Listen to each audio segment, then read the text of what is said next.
welcome back into Tavern Takes. I am Cole, here with Sawyer. Hell of a win, my brother. Hell of a fucking win. I've been skeptical all year. I'm here to eat crow. I said we weren't going to finish better than third in the division. We had the best record in baseball. I said I didn't St. trust. Louis Cardinals were better than us. I did. I'm here eating it. What did I tell you off air? I'm here eating it. Like, here to eat it. I ate it before the postseason started. But I picked the Cubs in 4, and that pick is PTSD off of not winning a playoff series since 2018. That's what that pick solely was. I'm always more skeptical about my teams. I don't think that's news to anyone that listens to this podcast. But, man, I love the resilience. I love what happened tonight. And it's just the icing on the cake to me was going onto X and seeing the Barstool gambling thing because Big Cat, Eddie, and why in the hell is Titus a Cubs fan? He's from Indiana. What else are you going to be a fan of?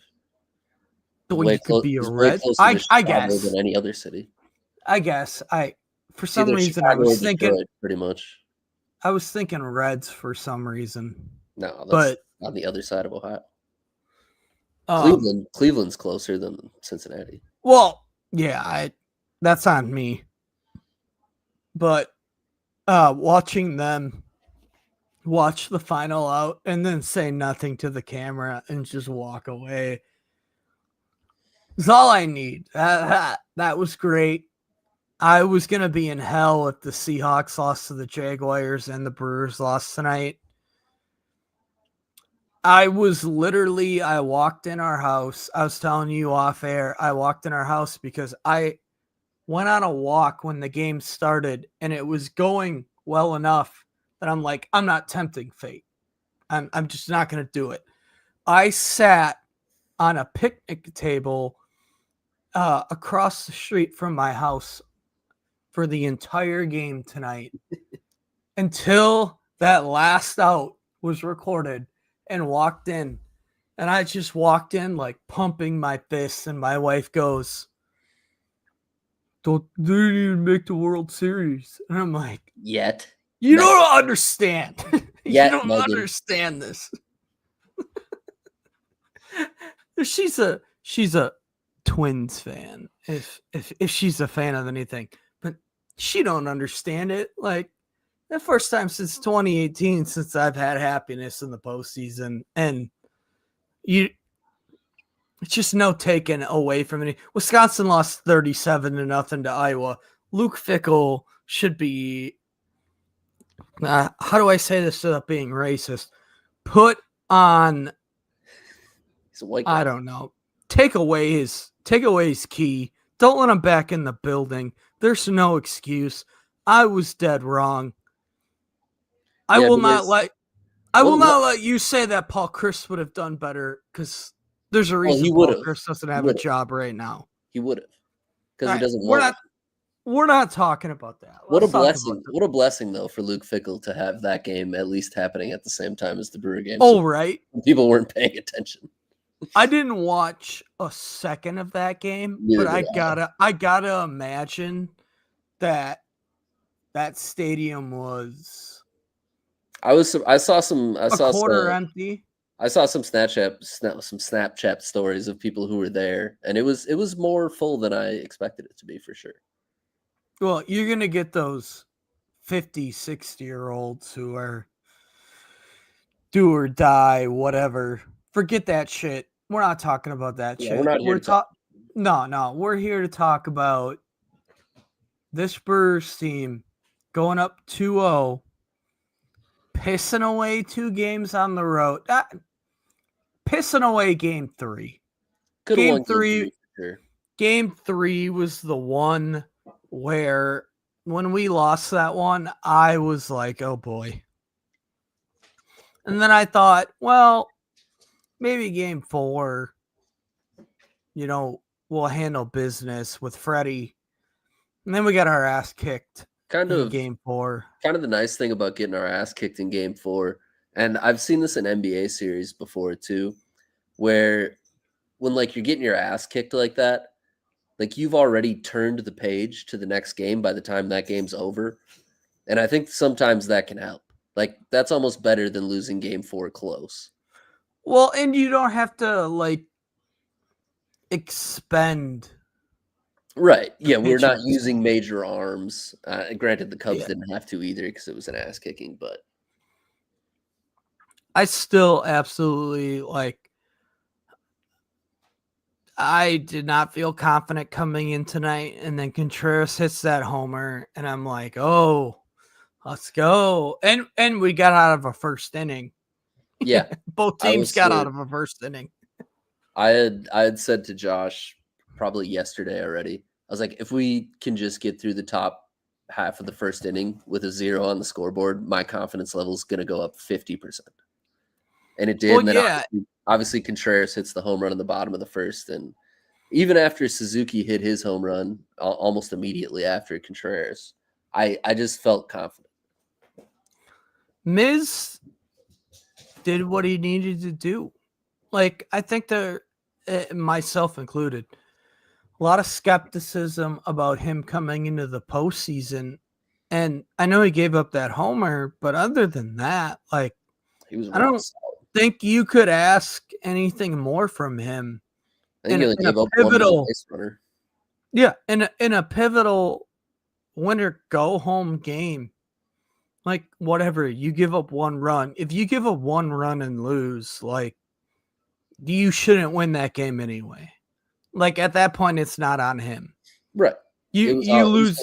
it was going to take more than one run to win the game. You're not going to win that game Yeah, with nothing. yeah, exactly. And I he did what he needed to do. And credit to Suzuki, that guy's a fucking monster. He's so good. Chad Patrick is the next Corbin Burns or Brandon Woodruff, whichever one you wanna point at and say that Huge he five is. outs. Huge 5 outs. Yeah, he's nails.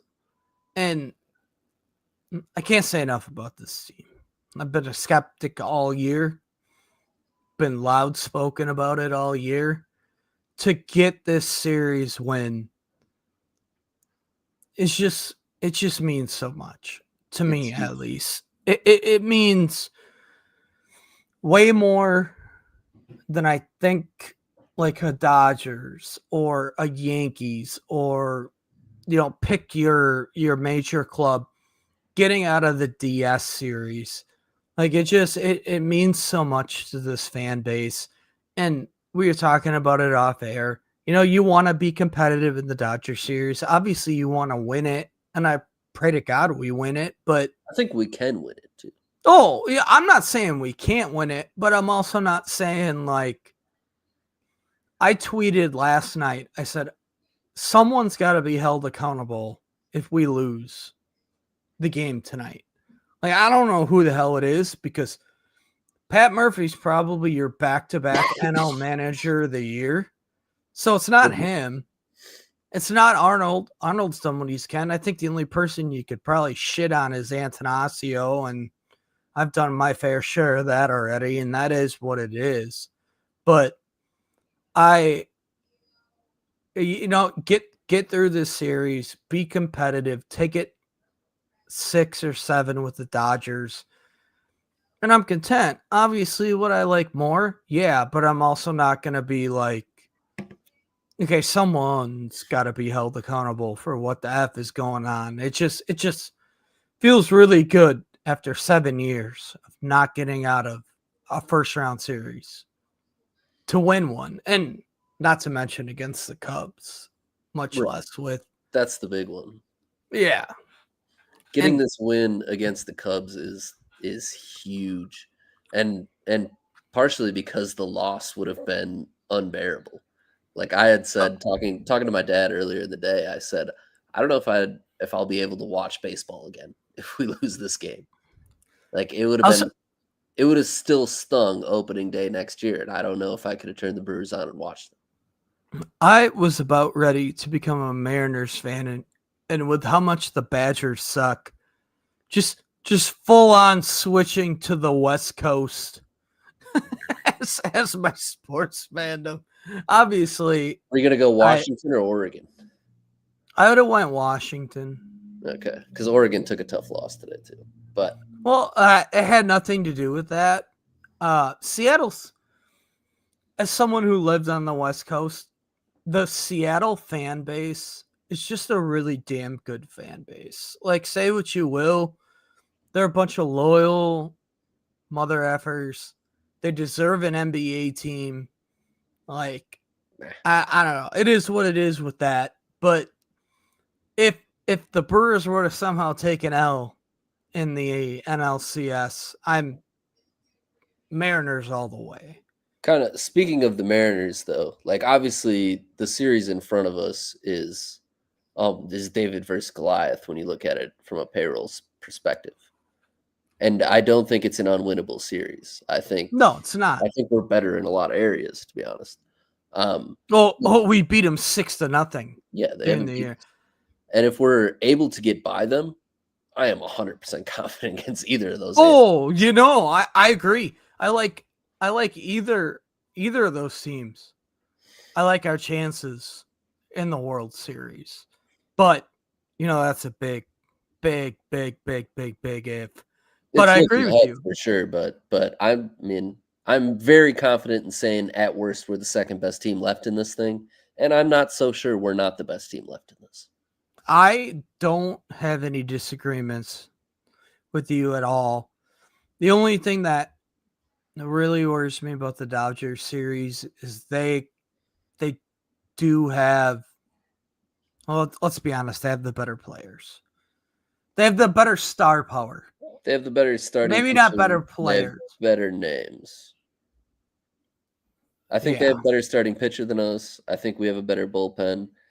I think lineup top to bottom, it kind of depends on how Freddie Freeman is playing. If Freddie Freeman is who he was during the regular season, their lineup has some weaknesses right in the middle. If Freddie Freeman is all-star Freddie Freeman, then they're pretty damn good. Well, and a lot of it hinges on the whole Woodruff side of this too, because we haven't exactly gotten a lot of answers on whether he's going to pitch. I'm assuming we don't have him. That's just, it'll be a pleasant surprise if we do, but I'm operating under the assumption we won't see him. I agree, and that's where I think our starting pitching is gonna hurt us. I like our bullpen. I like our bullpen way more than I like their bullpen, but we need our starters to give us what? You think 4 innings every game? If our starters can give us 4 innings every game, there's no reason we can't win this series. Agreed. That is a giant if.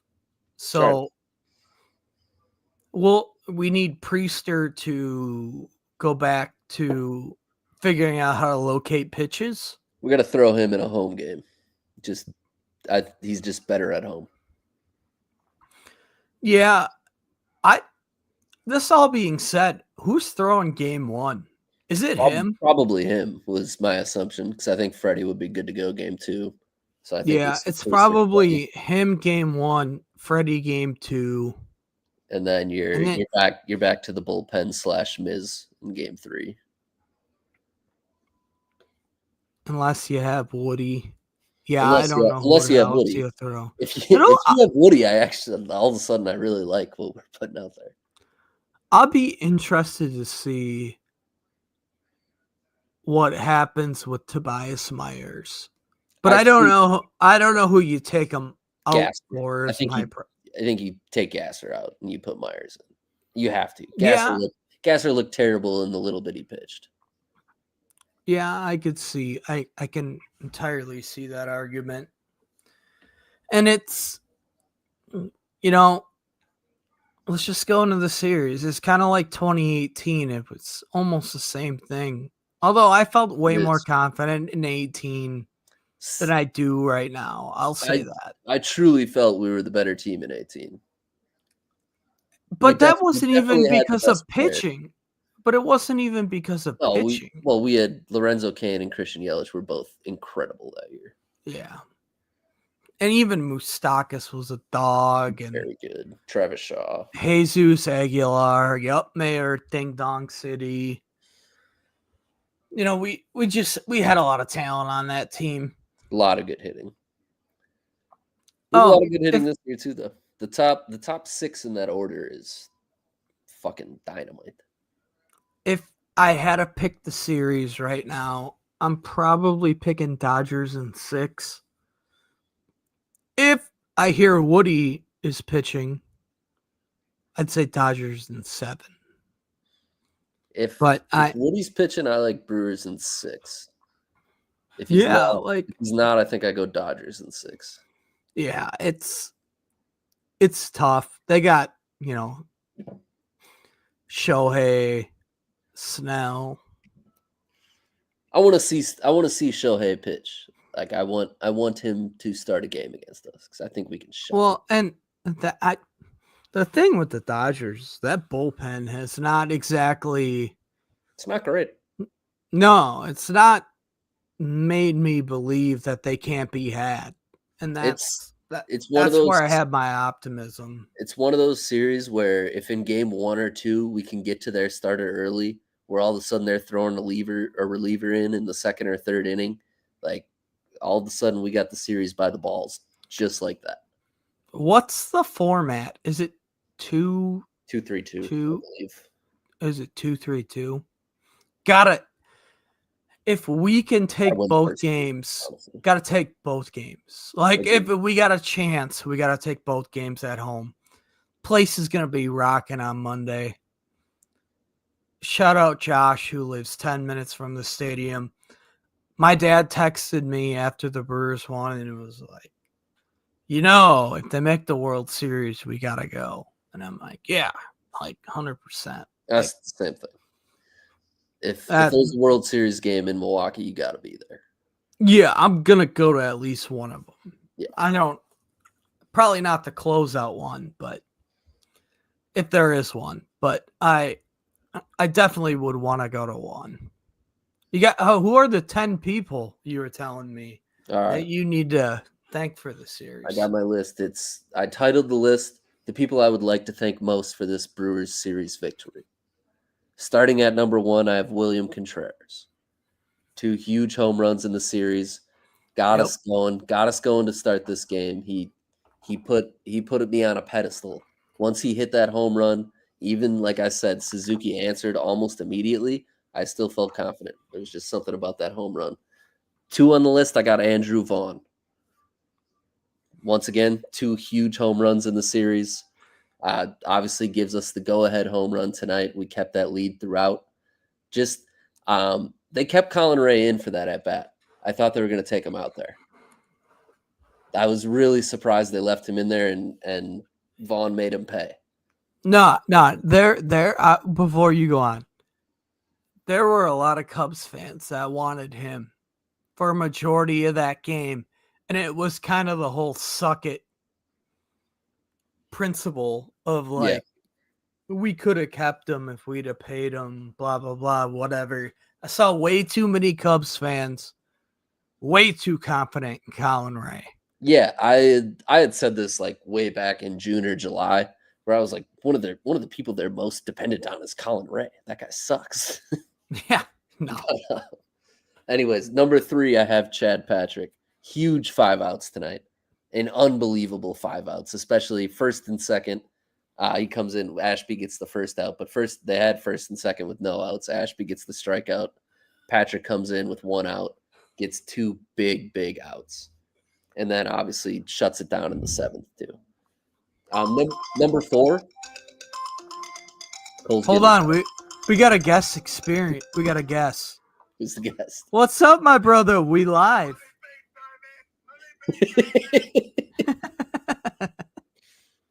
Hold on. I gotta get you on speaker. Oh, how the hell? Hold on. For those of you at home, this is Josh Robleski calling in, hammered from I assume he's out of AmFam by now, maybe. I imagine. You on your way home or what? Yeah. Let me call in. I'll call in. Put me on speaker when I call. Can we hear him? Yeah, we can hear him. Go ahead, Josh. What What do you you got to say? We're talking about Colin Ray right now. I don't care about Colin Ray, man. Anfield was electric tonight. Cubs fans are going home disappointed. Us, my voice probably tomorrow. Let's go home. Hell of a win. Hell of a Bring on win. the Dodgers. Huge win. Bring on the Dodgers. We We got were it. talking about this. Hey, before we let you go, hey, you got a real quick series projection for the Dodgers? I was gonna ask him the same thing. Brewers in 6. Brewers in We're 6. going to the I World love it. Series. Brewers in 6. All right, I love it. Hey, by the way, I already talked to my dad. We're all going to a game if we make the World Series. Yeah, I mean, I got to replace a furnace and an AC, and that's costing me Suck it $9,000. up. But Suck it I up, might be pussy. tempted. Hell yeah, brother. Glad you cheered loud tonight. Take it easy. Thank you for your service. Good. You got anything else you want to say to the people? Just fuck the Cubs, go Brewers, bring on LA. That's all I gotta say. I love you, buddy. I love it. I love it. What a perfectly timed call. And I'm like, who the hell is calling me right now? Because Who there's else? only one person who's gonna call me. 2 people. It's either my parents or my wife. Nope, it's a drunk Josh leaving AmFam. Drunk Josh leaving AmFam. Hell yeah, brother. Reminds me of when me and Will went to Game 6 in 2018 Dodgers, and we won that game. Big win. Hey, I will never forget. I offered to pay for like 3/4 of anyone's ticket who would go with me to Game 7. And I don't know where you were, but I was you weren't living in involved. Michigan at the time. Yeah, you weren't And involved I was in working. this. I was working that night. I remember watching that game at work being very disappointed. Because Will and I were in Milwaukee at Jordan, our buddy's house, and I'm like, Will, let's not leave, and I will pay for it. Because there's only like, Wait a second. Wait a second. We have Josh Robleski calling in. Let's go. He's back on the other side of the screen now. I love it. Boy, I had fun tonight. I love that. I love that you had fun. Hey, surprise guest. We got AP on the pod. AP. You got AP on the pod on Tavern Takes tonight. We love that. We love We AP love over it. here at Tavern We Takes. love AP. What do we think? Brewers or Dodgers? What series? AP series prediction. Dodgers are gonna get Brewers in 6. Brewers in 6. Brewers in 6. All right. That's 3 on Brewers in 6 there. Fuck the Cubs. Fuck the Cubs, he says too. Fuck the Bears. Oh, and he says And fuck the Bears. Yeah, let's go. Let's go. I absolutely love how he FaceTimes me and then FaceTimes you 5 seconds later. This is great podcasting. I fucking love it. I told AP, I'm like, I'm gonna FaceTime Sawyer now. just for content. Just for We have content. 2 guest callers. Both of them are Josh Robleski. And AP. And AP. Special guest. Oh my god. Jealous that you were there, my guy. Here in hand, I'm fucking celebrating. You guys get home safe now, all right? Yeah. Hey, I'm only like 5 minutes away. AP's got like an hour yet. Well, Drive safe, AP. God bless the both of you. Yeah. Appreciate you guys. Love you. Love Tavern Takes. Follow us. Subscribe. Share everything. Go Brewers. Go Brewers. Yo, that man's drinking a road soda while AP's driving home. I don't know if y'all caught that. That was a Mountain Dew in his hands for Oh, was it? for any law enforcement tuned into the pod tonight. Yeah, just in case Ryan Biffert's watching, that was 100% a That was a Mountain Dew. man. Should we move to number 4 on my list? Yeah, go. Let's go. This is Take a all while good to get through this. vibes. Couple different call-ins here. Yeah, a couple different callers that happen to be the same person. Number 4, I have Dansby Swanson. Just really Why? solid. Being an automatic out all series was huge. It was huge of him to just every time he walked up to the plate be a guaranteed out. I fucking love the troll job there. That's Every time, so awesome. Every time, like the Cubs would get any sort of momentum, Dansby Swanson would walk up, and I go, "Oh, thank God! At least this is an out." We're one out closer to getting out of the inning as soon as that guy steps in the batter's box. Can't say the same about Michael Bush. No, the opposite about him. Number 5, I have Abner Uribe. Huge last 2 innings there. Abner Uribe, stud. That guy's a stud. Didn't throw that many pitches in this series either. I like him to throw a lot of pitches in this Dodgers series. He's gonna have to. Gonna be huge for us. At number 6, I have The Miz. Showed up twice, like we were kind of talking about earlier in the spot. There was a lot of questions with The Miz, and I mean, so far he's answered them all in the postseason. 7 innings, he's given up 1 run, and just looked like today especially, even more so than the scoreless 3 innings he threw in game 2. Or was that game 2 or game 3? Game 2. Game 2. Even more so today, I felt like he was more in control and just looked relaxed. Well, yeah, after giving up that home run, it says everything about you to come back and keep it under control. Like, say what you want about the regular season. I listened to, the Brewers post-game stuff, and they would talk about how he would give up a run or when he was starting, and then come back under control.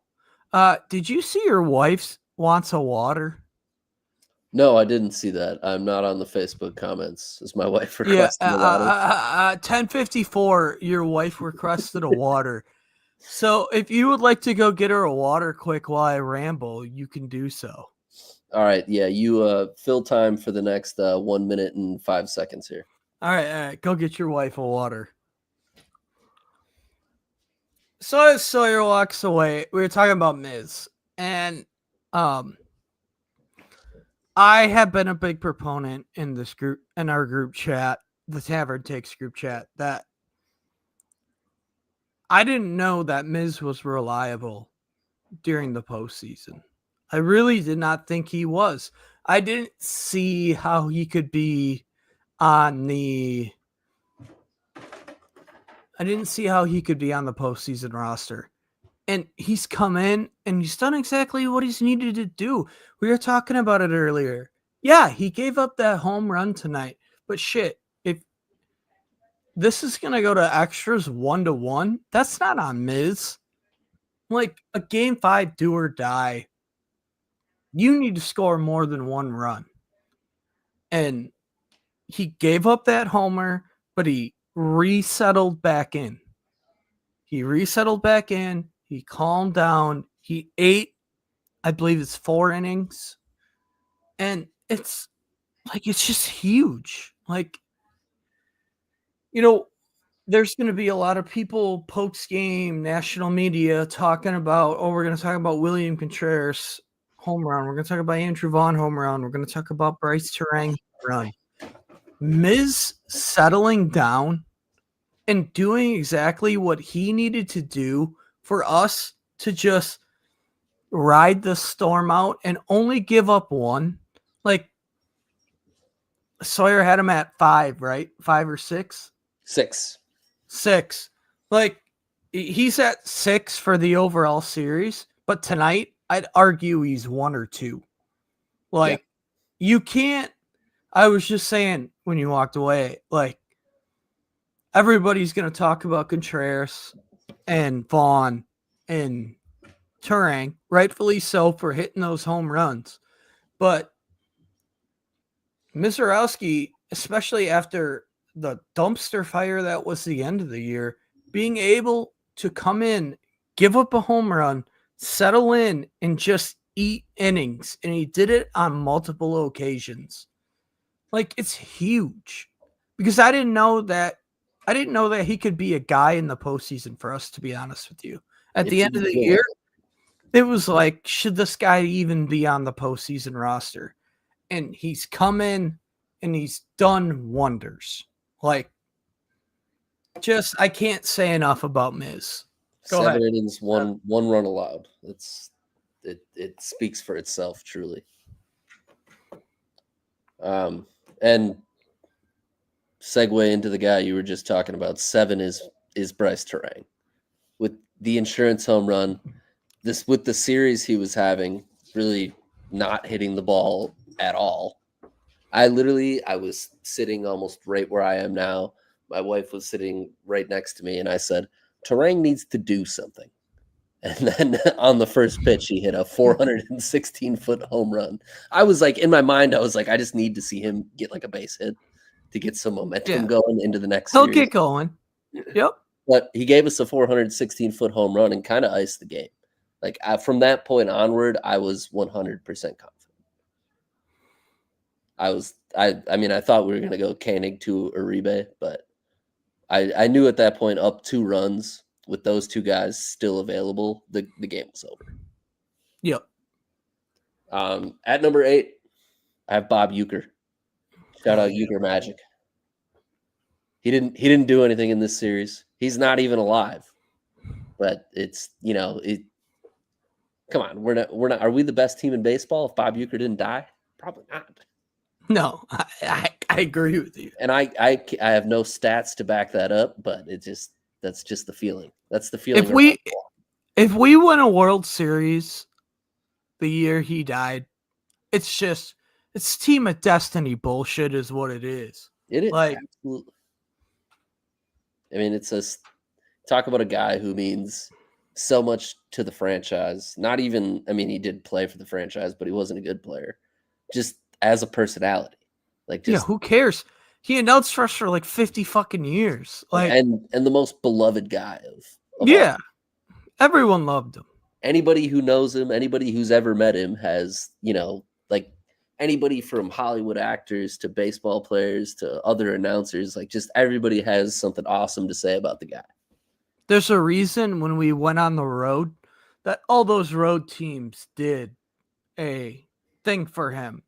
It's not because he's some piece of shit. It's because he's a stand-up guy, a hell of an announcer, and just like, forget what he did as a baseball player. Like, there's plenty of Joe Buck. I mean, look at BA. BA is arguably going to be a Hall of Famer, and I think definitely pick your sport. Like, BA is a hell of an announcer. Like, take what BA is and multiply it times about 100,000. Because Uecker didn't. Uecker could have went and announced anything. Absolutely. You know what I mean? Like, he could have been Fox's top guy for football. He could have done whatever, and he's just stuck with the Brewers. And for that, like, he will always be a legend in Milwaukee and in the state of Wisconsin. Like, we will never forget that. He's stuck with us. And BA's done the same thing. I'll have the same respect for BA when his time is done.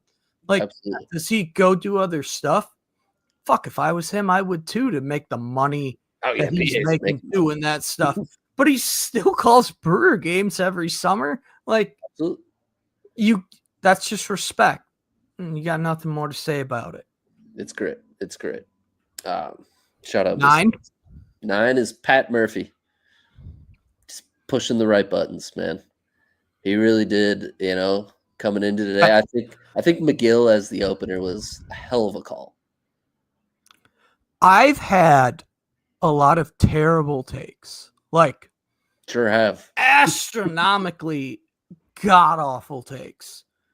I think the worst one I had was getting on this mic after I went to that Reds game and slandering Pat Murphy. Because Pat Murphy is your back-to-back NL Manager of the Year. I don't think there's really much question. And as bad of takes I will not apologize for the Antanasio take. I will never apologize for that one. But the Pat Murphy take was arguably the worst take I've had. And I've had some real shitty takes. The Jets and the Panthers being in playoff contention. The Panthers one isn't dead yet. The Jets one is. They're the worst team in football. But the Panthers one is dead. They're undefeated at home, Cole. Yeah. The Dolphins and whatever the fuck Atlanta was doing on offense. Whatever the hell they decided they were doing that week, which might be the worst game plan I've ever seen in my life. But moving on, number 10. At number 10, I have Craig Counsell. And then it says in parentheses, thanks for leaving, bitch. Honestly, though, man, since 2018, we've lost. Like you said, somebody needs to be held accountable. Yeah, but it's not him. Losses. I think it is. Oh, no. I worded that poorly. No, I just messed that up. You're right. I didn't mean it. An aspect of it wasn't Counsell's fault. But in terms of like, you know what? I got nothing to say. I just fucked that up. I think Craig Counsell is a super brilliant baseball mind. And I think he's a hell of a manager. I think he's one of the best in the game. But I think when it comes to the postseason and when it comes to being great versus good, his very mundane, boring attitude. There's no fuck you to him. Yeah, like it just doesn't get it done in the time where you need that. And Pat Murphy has that. Yeah, Pat Murphy's like, what? He sat Sal Frelick this year. He's like, hey, you're not gonna play the way we want you to. Go fuck yourself. You're not playing anymore. Yeah. Joey Ortiz, you're gonna suck at the plate. Go fuck yourself. You're not playing anymore. Like, he's got that, like, you're gonna play the way we want you to play, or you're not gonna play. I don't care who you are. You're gonna buy into this system, and that's gonna be what it's gonna be. And Counsell, it was always like, he's the old Kirby Smart before he started winning national championships. The phrase, and I'll never forget this phrase, unnecessary roughness, Brandon Walker. They called them the governor and the golf cart. And it, to some people, you're like, oh, what the fuck does that mean? Nah, that's your governor. Oh, I'm just going to go play golf, like whatever. Like, I'm riding my golf cart, doing whatever. Who the hell cares what's actually going on? Like, the governor in the golf cart is Craig Counsell to a goddamn T. And until he has a team that can be so good that it doesn't matter, see Kirby Smart, where he gets all this talent, and it doesn't matter what the hell he's doing, I could coach that team to a national championship. Yeah. Like, I'm sorry, not to diminish Kirby Smart. He's still a hell of a coach. But, like, it doesn't take much when you're arms and legs the best team in the sport. Absolutely. Win. What do you think it's like for Craig Counsell going to bed tonight, knowing the team that he, turned his back to, was a real traitor to? I don't think it hurts yet. I think if they make the World Series, it hurts even more. You don't think losing to him head to head is? Nah, because you gotta what? What is he gonna go home and cry in his $10 million? Yeah, that don't like. But if you're a winner, and you want to win, man, I don't know.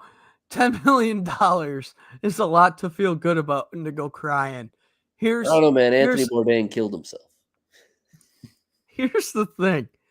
If I'm Craig Counsell, I'm looking at my front office like, yo, I took this job because I was under the assumption you guys are going to spend, a little bit more money to go and make this roster better and give me a better chance to win.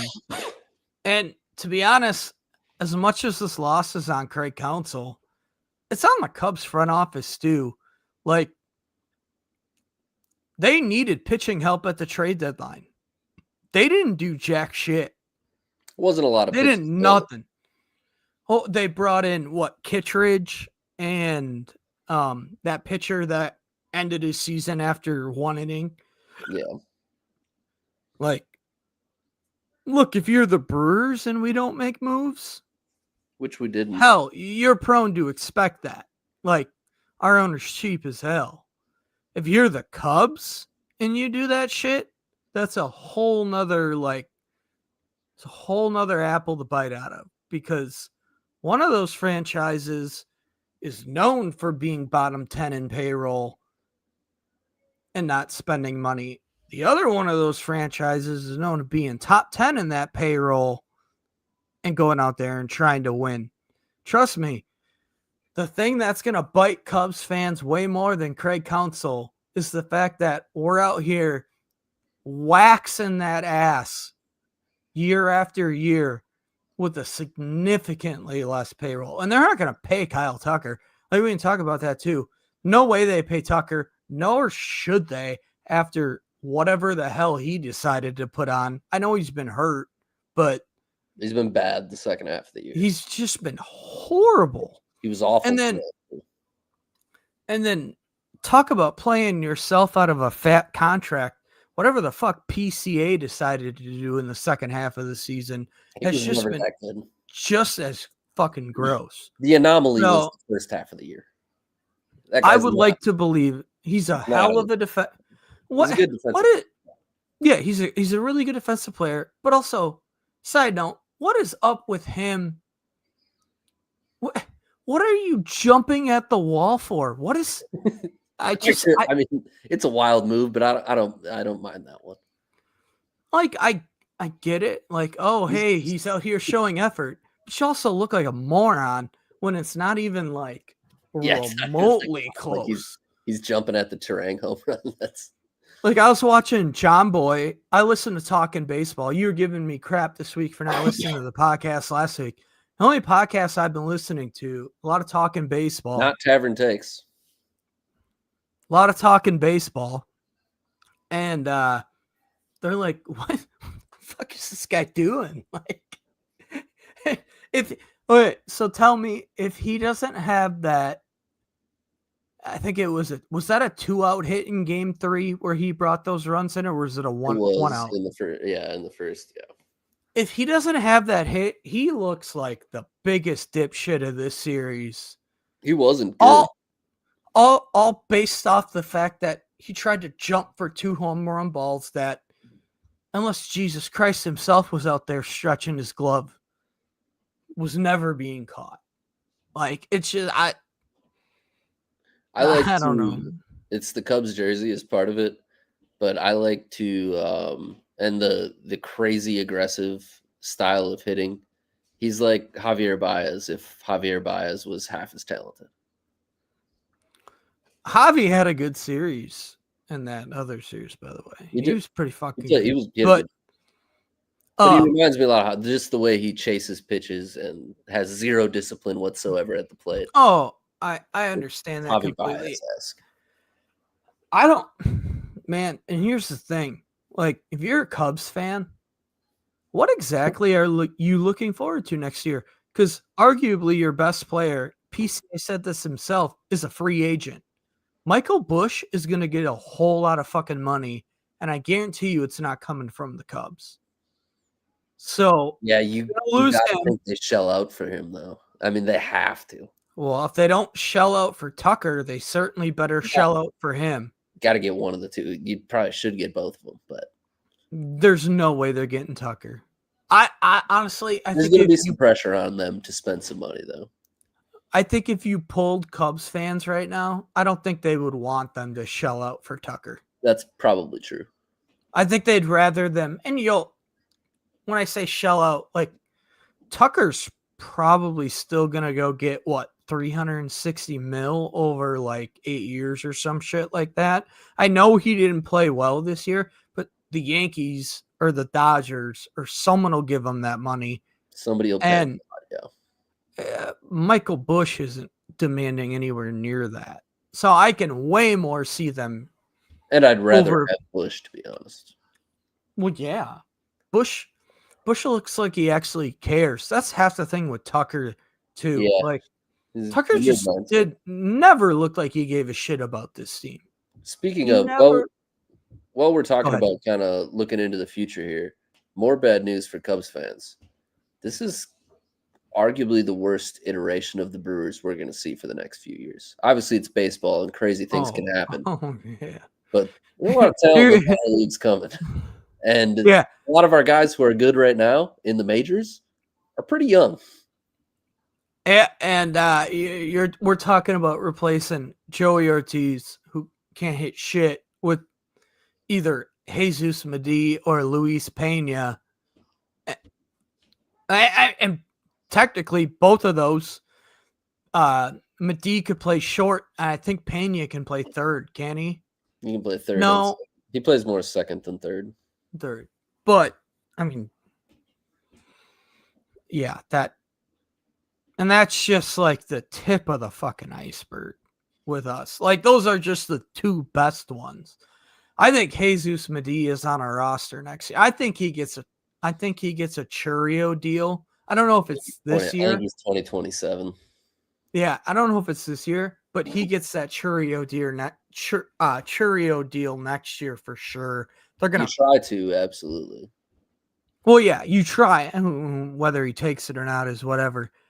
The one question I do have is Contreras club controlled this year yet, or are we? I'm not 100% sure on that. Because think so. I thought he was gone. I think he's another year on the contract. Even. Yeah, because he's gone after next year because we with won't. Jefferson Cuero coming as well. That's another one of the prospects I'm extremely excited about is the catcher. His issue is his health. He gets hurt every year. Yeah, he was relatively healthy this year though. Freddie Peralta, I think, is the only like major piece we're looking at losing, right? Freddie's got a deal, doesn't he? I thought he was gone after this year. He doesn't want to go anywhere. For the record, Freddie Peralta has come out and said he wants to be a Brewer for Contreras next year. We do? Okay. Freddie has come out and said he wants to be a Brewer for life. It's just up to our, pardon my French, Jew owner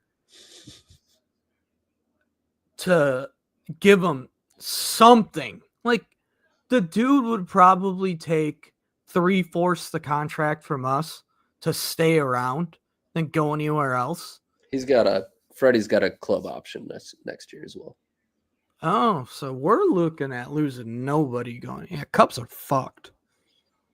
Yeah. They better hope Moises Balarios and whoever the hell the other guy is really picks up. There were two of them that I saw Cubs fans. They need Matt Shaw to be who they thought he was. That guy ended up being he was non-existent in the playoffs. Non-existent in the playoffs, non-existent in the second half of the year, like a lot of their offense was. But like he was talked about like he was going to be the NL Rookie of the Year for a couple months. Perennial All-Star and all this and that. Joshua. Christ, we talked long enough for this guy to get on here. Welcome, brother. What up? How was it? Give us your review. Yeah, give us the rundown here, man. All right. The William Contreras, sorry for my voice also, by the way. William Contreras home run, the roof popped off. It also that pretty much it got quiet in like 3 pitches because literally like after that inning was over, Suzuki hit that home run and it just got quiet quick. Cubs fans were letting everybody know. There was a lot of Cubs fans there tonight, actually. I was going to say, how many Cubs fans were there? So from when I was talking with some people who were at games 1 and 2, everybody was saying it was like 80-20 Brewers fans, games 1 and 2. This one felt more like 65-35 Cubs fans. I mean, there was still a lot of Brewer fans, but Cubs fans showed out a little more in this one, which you kind of gotta imagine, I guess, with it being a weekend, and after they won Game 4, I'm sure they were all over those tickets pretty quickly. But the roof blew off when Terang hit that home run. That was just absolute insanity. It was electric, man. It was so loud. That was the loudest I went to NLCS Game 1 in 2018, and this tops it. It was so fucking loud, dude. It was crazy. It was awesome. Great. I wish I could compare it, because I was at NLCS Game 6 with Will, and other than the Wisconsin-Oregon game in the Bradley Center for the NCAA tournament, best atmosphere I've ever been in. I will never forget the Wisconsin. I was there with Wisconsin-Oregon game. Like, loudest I've ever heard the Bradley Center. That was crazy. It's just too. insane. But NLCS Game 6. I was at NLCS Game 2 in 2018, and unfortunately, I don't remember any of it. I will say another cool moment, I guess. Sorry, I got grape It's soda. okay. It's okay. Everyone that's wondering can look at my name. I saw that. Solid. Thanks. I mean, I'd be disappointed if you weren't. When I was walking out of the stadium, I wasn't out of the stadium yet, right? And it's like, let's go Brewers. Like the like immense amount of chance of let's go Brewers. When I got out of the stadium and into the parking lot, Brewer fans like flipped the switch. It wasn't even about the Cubs anymore. It was just like beat LA, and like it was just immediate like flip of the switch. We're over this series. Like bring on LA, and I love that. It was awesome, dude. It was awesome. Everything about tonight was awesome. I'll never forget Game 6, hopping on a bus, because we did one of those things where you like buy 2 drinks at whatever bar and you can ride their bus. I don't remember which bar it was, but we hopped on the bus after, and the entire bus was, fuck the Dodgers. It was like, oh my God. Like, let me tell you, this city's ready for LA. This city's ready for LA. Good. And I could hear it tonight. This city's ready for the Dodgers. Like we're ready for a rematch in the NLCS. Is the state ready for Joe Flacco round 2 though? No. I ain't here to talk Packers. Bengals. I already threw out my pick. Packers are gonna win. Bengals are gonna cover. And with what offensive line exactly are they covering that game? Cole, let me just tell you. Cole, are you predicting the Packers blowout? Don't do it. Please do. Matt LaFleur is going to have us. Matt LaFleur is going to have us in a dogfight in this one, and it shouldn't be that way, but it is going to be that way. Coming off a bye, they're gonna destroy them.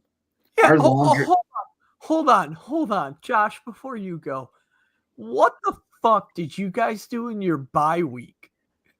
For that injury report. I was just about to say that. Really, I was literally just about to say that. We went into the bye hurt. Like our laundry list of injuries were a decent amount, right? Going into the bye. We came out of the bye with a bigger laundry list of injuries. I don't know how that happened. It's a tough week of practice. I don't know how this happens. I mean, but you know what? I'm not on here to talk about the Packers right now. I'm on here to talk about the Brewers. Well, we suckered you into it pretty fast. Dude, I got home and immediately, like, I'm sure Abby's probably pissed because I have not gone to bed yet, but I don't even care. I walked into the house and my first thought was I looked on Facebook to see if you guys were still live, and I jumped on because I'm that committed to Darren Takes. That's the commitment to Darren Takes right there. I was hyped, dude. I'm fucking hyped. With that, I'm probably gonna go to bed because I need to rest my voice and put in a water heater tomorrow. So that being said, go fucking Brewers, fuck the Cubs. And I mean that in the most disrespectful way because those fans fucking suck, dude. Like all night long, dude. They were so like disgusting fucking fan base. Let me tell you, Unbearable people, truly. Oh God, my least favorite fan base in all sports. Disgusting 100%. fan base. I mean that in the most disrespectful way. Outside of like some people who I know who are Cubs fans, who are okay. Even them, fuck them. Yeah, fuck them. Go Brewers. Fuck the Dodgers. We are in the series to play for the World Series. We are going to the World Series. Brewers at 6. 8 more wins. 8 more wins, boys. 8 more wins, baby. 8 more wins. 8 more wins. I'm gonna go to bed. You guys have a good rest of your pod. I think we're wrapping up We can too. wrap So this up. we're wrapping up too. So all right, y'all. Like and subscribe. Tavern Takes. Take it easy, y'all. Go Brewers.